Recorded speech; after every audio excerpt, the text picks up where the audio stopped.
Welcome to Resistance Live. Since 2017, Resistance Live has been the go-to home for political and legal news and analysis through a decidedly progressive activist lens. I'm your host, Elizabeth Cronise McLaughlin. I'm a former Wall Street and human rights lawyer, a lifelong organizer, and a leadership and impact consultant for all those seeking to lead big progressive change in these incredibly challenging times. To get bonus broadcasts, ask questions, and more, don't forget to become a paid subscriber to the show at patreon.com/resistancelive. And to learn more about what we do to help progressive leaders everywhere, check out GaiaLeadershipProject.com. And now, here's today's show. Hey, everybody. Welcome to the show for the 15th of October, 2025. We have to talk today about the looming threats. And I want everybody to be really clear on this, that they are threats. They're not actually coming to pass yet, that are being signaled by the Trump administration with regard to the Insurrection Act.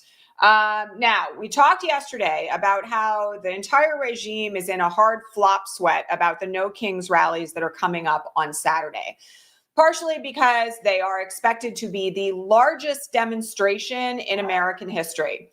And there's my dog barking just on cue.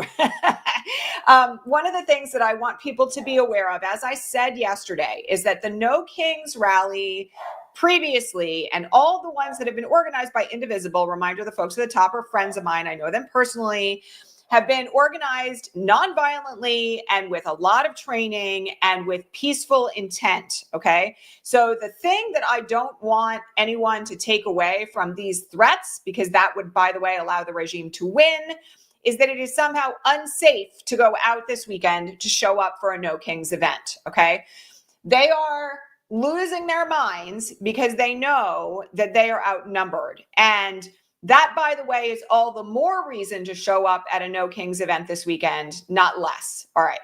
So I was asked some very specific questions this morning on the Patreon feed. Reminder, by the way, if you have not joined us over there yet, we have a 20% off annual subscriptions bonus running right now using the code FALL2025. You can head on over to patreon.com/resistancelive.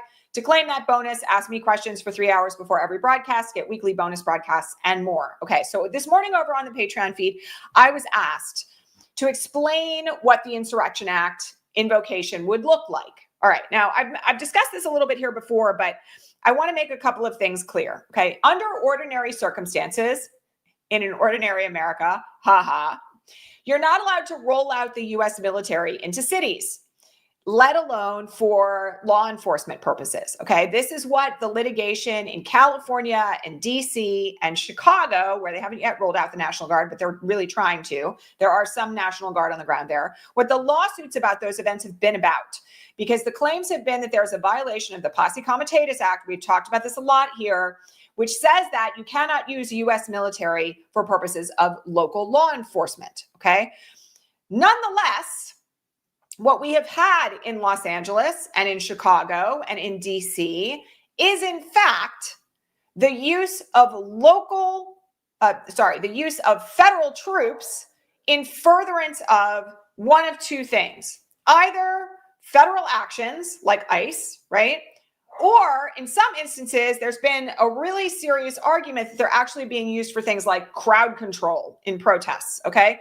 If they're rolled out just to support federal law enforcement, right? Just to make sure that ICE officers are safe, right? Not like any of them are under threat.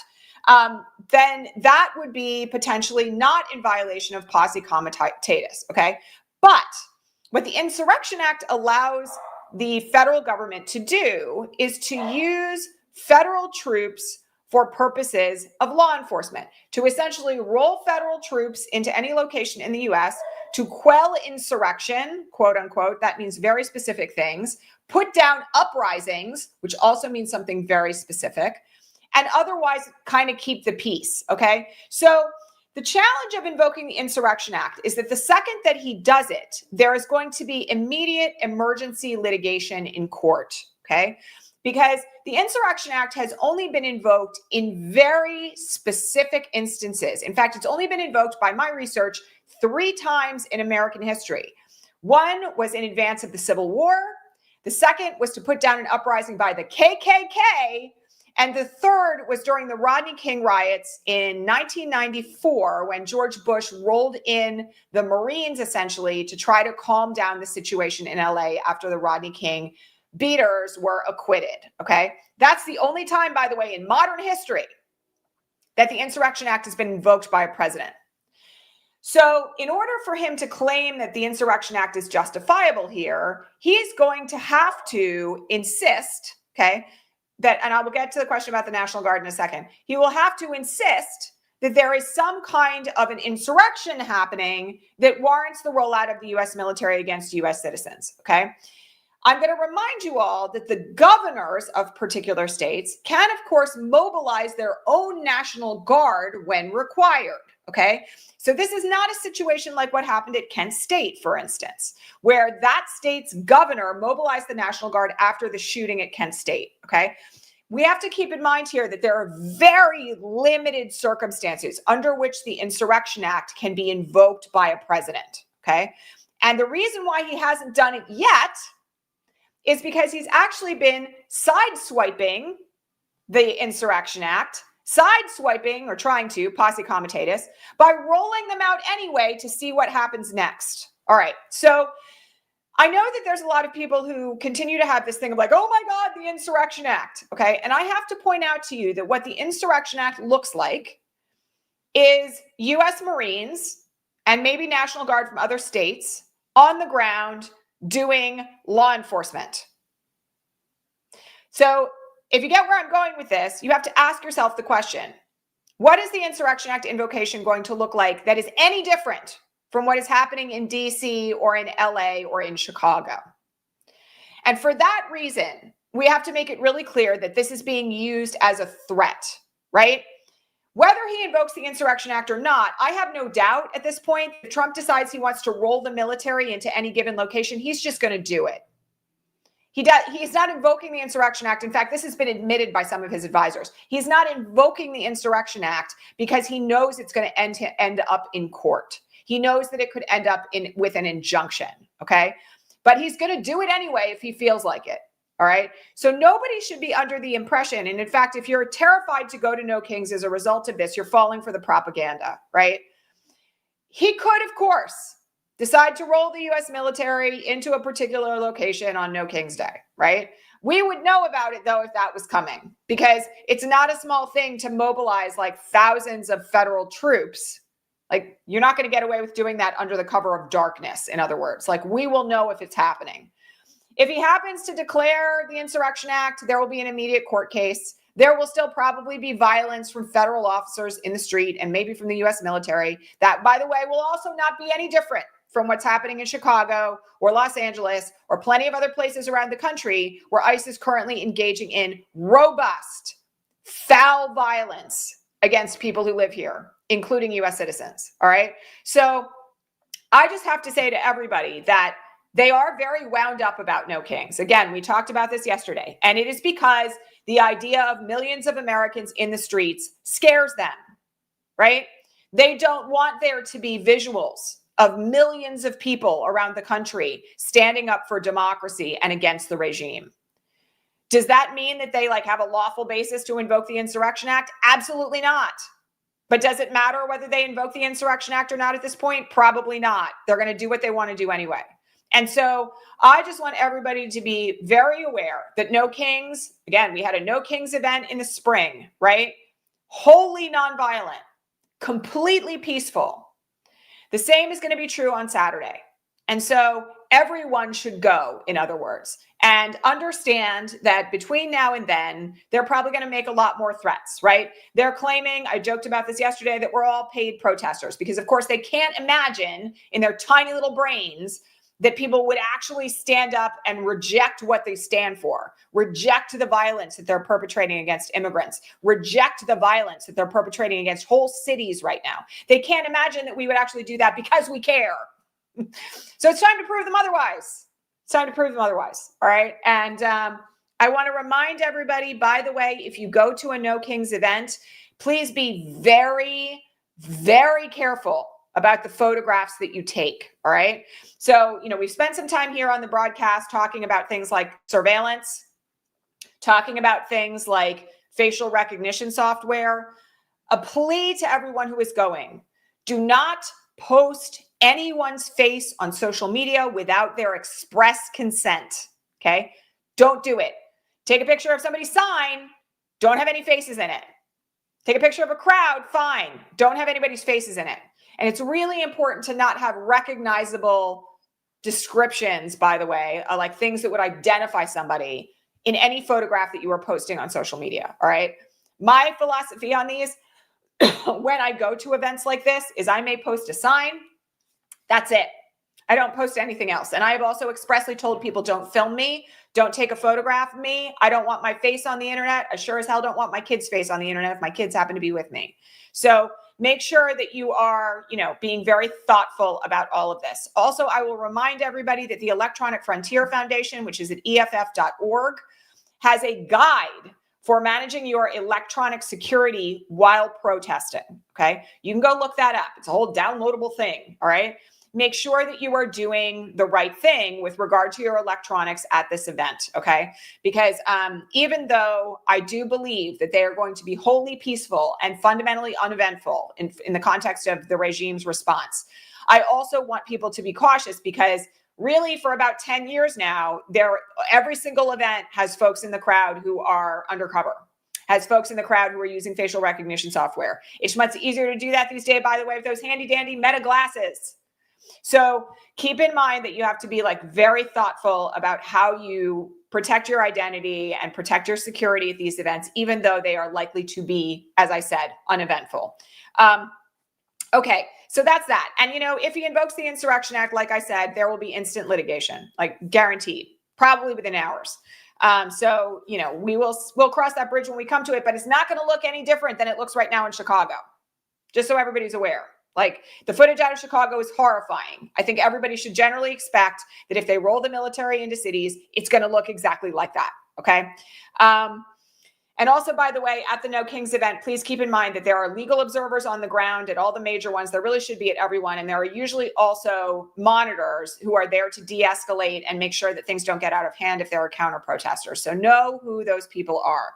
All right. We have to talk about Grijalva again, who I spent most of yesterday's broadcast talking about. As I told you, yesterday was the deadline for the election results for her special election to be certified. They have now been certified, and she is still not sworn in. This was supposed to be the absolute last possible date that Mike Johnson could do it. The Attorney General of Arizona is now threatening a lawsuit to force Mike Johnson to swear her in. We're all waiting for this. She's on the Hill right now. She did a video yesterday where she was like, I'm here. I'm standing right in front of Speaker Johnson's office. He can swear me in whenever he likes. And he's there too. He's giving press conferences every day about the budget shutdown. So again, I'm going to remind you all that in addition to the fact that, there will be legal action taken if she isn't sworn in today, I also mentioned yesterday, and I will mention here again, you should call Mike Johnson's office, demand that she be sworn in, because what he is doing right now is purely designed to keep the Epstein files hidden, and also to make sure that the Democrats don't have an extra vote on the Hill should they need it. That action item is still current. Go do it, okay?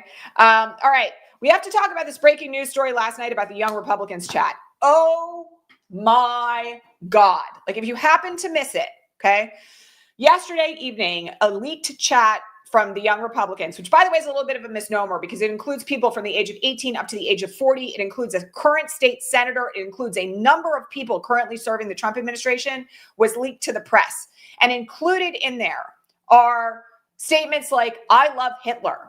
Statements like people, like their enemies should be sent to the gas chambers.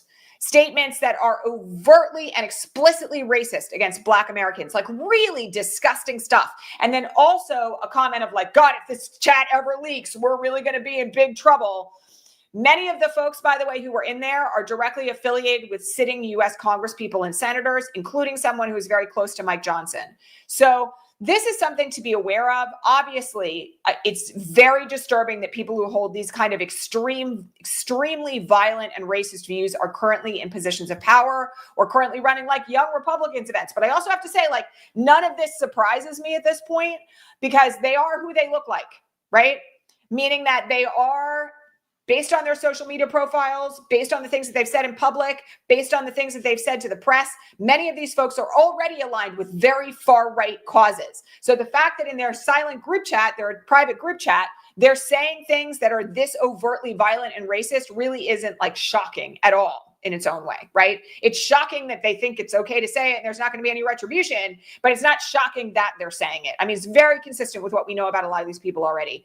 So again, this is something to amplify when it comes to people who are sitting in positions of power, to absolutely call for their removal. But again, they are who they say they are, right? They're white supremacists. We know that. They're white supremacist Christian nationalists. Like, we know that. And they want their enemies dead. So again, no shocker there, right? Okay, I had a question. Actually, before we get to that, this morning before the Supreme Court at this moment is hearing oral arguments in a case that is designed to overturn the Voting Rights Act, which, by the way, is one of the most significant pieces of civil rights legislation in American history. Elie Mystal is live threading it on Blue Sky.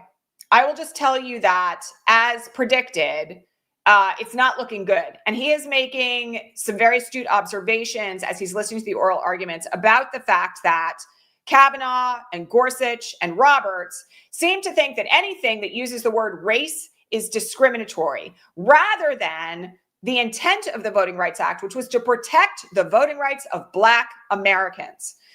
If the Voting Rights Act is overturned, we're going back to kind of like essentially Jim Crow style policies in the South and other parts of the country, unfortunately, where there will be likely efforts, even beyond what we've already seen, to racially gerrymander, to shut down polling places in Black districts, to make it incredibly difficult for Black folks to vote. So I have to say that if they shoot down the Voting Rights Act, and again, we're not going to have a decision on this until late in the term. It's probably going to be like next June. This is one of those big cases that they will probably save until the end. If they shoot down the Voting Rights Act, full stop, the legitimacy of this Supreme Court will be compromised for all time, because there's no debate that the Voting Rights Act is not discriminatory against white people. Like, I mean, come on. But nonetheless, with this majority, with these white folks sitting in the conservative majority of the Supreme Court, there is a strong likelihood that they're just going to decide that the voting rights of Black Americans don't matter anymore, right? And some of the things in the oral argument seem to already indicate that they're like, isn't this outdated? Why do we even need this? So there's going to be an enormous amount of work that needs to be done when this era is over. And one of the things that that's going to have to involve is shoring up voting rights again. I talked to somebody yesterday who was like, I thought we won this battle. I never expected that we were going to be back here, let alone with like people being able to be overtly racist and people shooting down the Voting Rights Act and thinking that the Civil Rights Act of 1964 should be overturned. We're there. And that means that there's going to be an enormous amount of restorative, reparatory work that needs to be done. So one to watch, not a good one. All right. Final question came from Patreon today, which was about what it means when you have an attorney general in a state who, let's say, hypothetically is MAGA, and you have a Democratic governor. I think the reason why this is being asked is because of some stuff that's happening in Virginia as we lead up to the governor's race there. So let me just explain something. This is different in every state. Like in some states, you can have a lieutenant governor who is not the same party as the governor themselves. This depends on local law and local elections. Okay. However, if you have a MAGA AG in some states, you may have a very serious problem for a number of reasons, not the least of which is how elections are certified. Because in some states, the Secretary of State of the state certifies the election. In some states, it's the governor. And in some states, unfortunately, it's the attorney general. All right. So one of the things that it creates is this automatic tension, of course. But keep in mind that the good news about having a Democratic governor is that no law, whatever the makeup of the legislature, that the governor doesn't agree with will pass. It will be vetoed unless there is a supermajority overvote in the lower houses. All right. So having a Democratic governor really matters. It also matters from the standpoint of policy because Democratic governors, as you all know, belong to the Democratic Governors Association. And they have already done things in this era like collaborate to make sure that health data is shared in certain states, to make sure that COVID shot policy is consistent in the Northeast Governors Association or on the West Coast. Right. So having a Democratic governor matters a lot. It also can affect, as we've seen with like J.B. Pritzker, how there is a response to federal incursion on state law and state territory, all right? Having a Democratic governor matters a lot. In an ideal universe, you've also got a Democratic lieutenant governor, a Democratic AG, and a Democratic secretary of state. But when there's a conflict, it really will come down to what are the responsibilities of the attorney general in the state where you live, all right? And having the chief law enforcement officer of any entity, state or federal, be someone who is aligned with MAGA is really not okay, because it can mean things like, I'm the MAGA AG, I'm going to prosecute the governor, right? Or I'm going to prosecute my political enemies. We've seen that happening already inside the DOJ, right?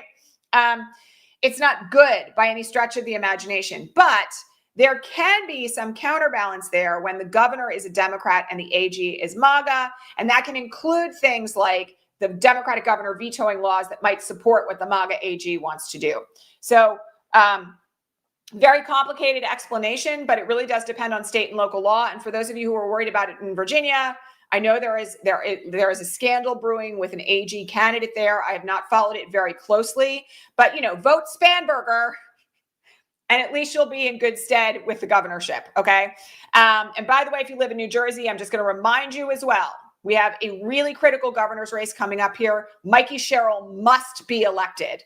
New Jersey has the second largest per capita number of immigrants of any state in the country after California. There are people here who plan to flee the state if Chidiarelli is elected. All right. So please vote in your local elections. Vote in every election that you can, and make sure that you are voting for people who uphold your values and who stand for the right things. All right. That's it for today. I do want to remind you all that our registration for Power Lab is still open. This is our brand new course that starts November 1st for emerging organizers who want to overcome outrage and build community power. It's great if you are just starting out. The link to join is already below in the show notes. I will also make sure it gets dropped in the comments. And as always, I want to remind you all that the Ripple Effect Institute is here if you are interested in learning how to build out generational level change in your area of expertise. You can reach out to us by booking a free call, and we can consult with you on all of that. Yes, and everybody, please vote yes on 50 in California. Obama came out and supported that yesterday, which is really, really good news. All right, I will catch you all back here tomorrow at regular time. Thanks for being here as always. Don't forget to like this broadcast, subscribe if you're listening on a podcasting platform, because it will really help our numbers, and join our Patreon at 20% off annual subs using the code FALL2025. I will see you all tomorrow. Hang in there, people. That's our show for today, folks. Thanks so much for being here at Resistance Live. To get more out of the show, including bonus broadcasts, the answers to all your most pressing political and legal questions, and way more, head on over to patreon.com/resistancelive and become a paid subscriber. And don't forget to hit subscribe here on your favorite podcasting platform to make sure that you never miss an episode. See you next time.